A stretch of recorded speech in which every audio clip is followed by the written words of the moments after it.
inyo! Ako po ang CEO ng Hot Babe. Siyempre, bago tayo maging CEO, kailangan muna natin maging hot. So, sinimulan po muna natin ang pagpapapayat. At ito na po, ang sikreto kung paano pumayat. Ito na ang coffee natin from Hot Babe. Meron tayong vanilla chia seeds, meron tayong black barako, and of course, my favorite macchiato. Ito ang favorite ng lahat, which is my favorite also. So, open na natin. Titikim tayo ngayon. Tatakamin ko kayo ngayon.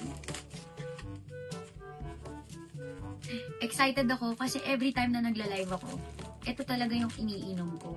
And hindi ako mahilig sa kape pero para sa macchiato, talagang napapakapi ako. And kung gusto nyo talaga ng mabilis ang pagpapapayat, inumin nyo to 30 minutes bago kayo kumain, first meal. Ito yung ginagawa ko. And after meal, pwede rin para, di ba, pampatanggal ng umay and all. And again, stevia yung gamit nating sweetener, kaya very safe po sa mga diabetic. Eto na! At kahit gaano po kasarap ang macchiato namin, kailangan po 2 beses sa isang araw lang pwedeng iinumin. And of course, sa isang box, meron ka ng 10 sachets, kaya naman talagang sulit na sulit na.